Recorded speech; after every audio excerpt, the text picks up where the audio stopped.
Assalamualaikum warahmatullahi wabarakatuh.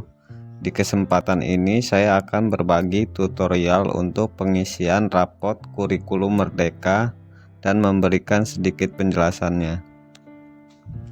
Berikut ini merupakan contoh tampilan aplikasi rapor kurikulum Merdeka untuk fase A tipe V1, artinya menggunakan dua muatan lokal sesuai dengan pembahasan. Tampilan depannya berisikan identitas sekolah, data siswa, tujuan pembelajaran, ekstrakurikuler, nilai asesmen formatif, nilai asesmen sumatif, rekap nilai, sampul rapor, nilai, mutasi, dan terakhir buku induk. Langkah pertama, klik identitas sekolah. Setelah muncul tampilan seperti ini, kita baca dulu petunjuknya. Lalu kita isi data sekolah kita, mulai dari nama sekolah sampai tempat dan tanggal rapor. Ke tabel muatan lokal, di sini sebagai contoh dua mata pelajaran muatan lokal, yaitu bahasa Inggris dan bahasa Lampung. Terakhir, ekstrakurikuler. Ekstrakurikuler diisi sesuai dengan ekstrakurikuler yang ada di sekolah kita.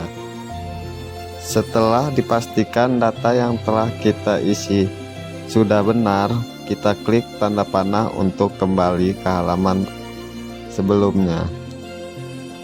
Lalu kita klik data siswa.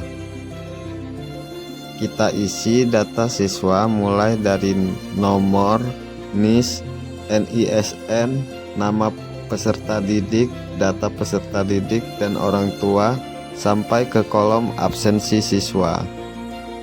Setelah semua tabel data siswa telah terisi, kita klik lagi tanda panah.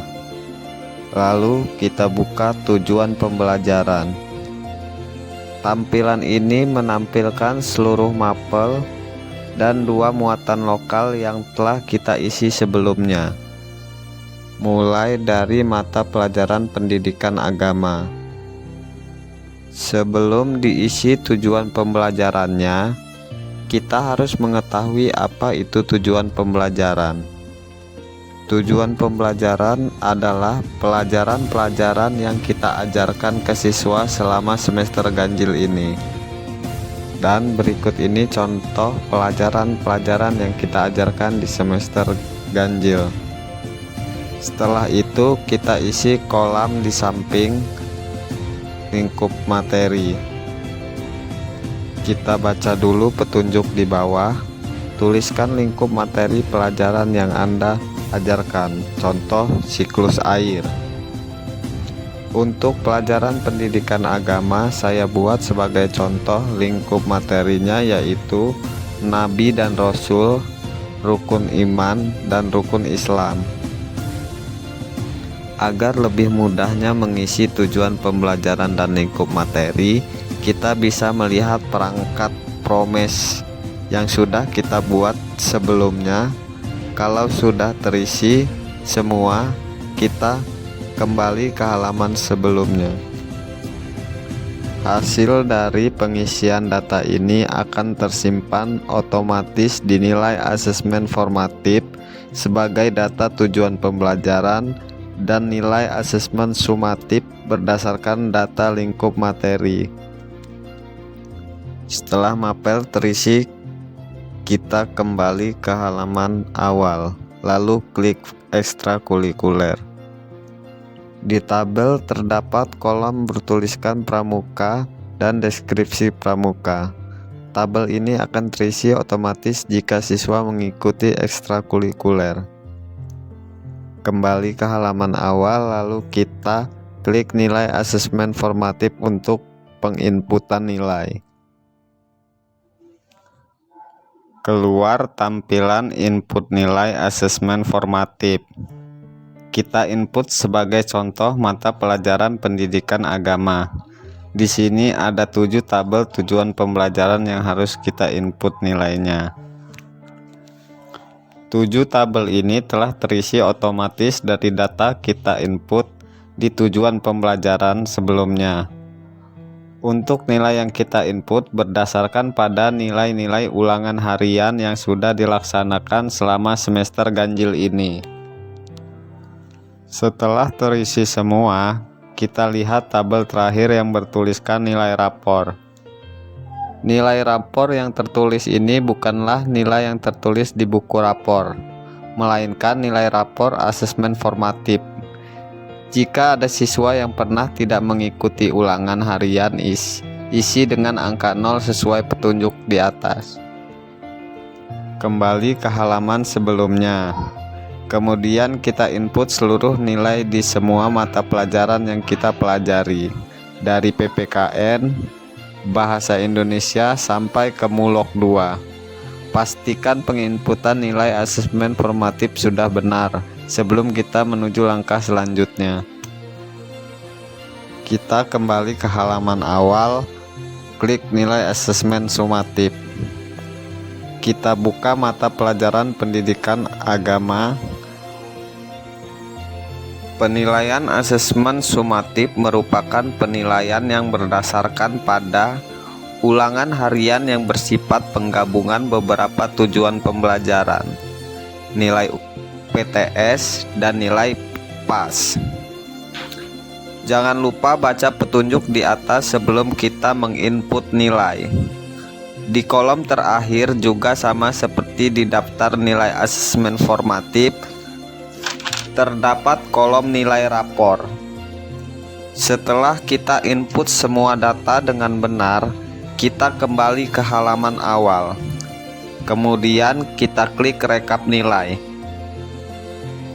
Di tabel rekap nilai ini telah muncul nilai-nilai semua mata pelajaran secara otomatis berdasarkan nilai rapor di asesmen formatif dan asesmen sumatif yang dibagi 2 atau nilai rata-rata.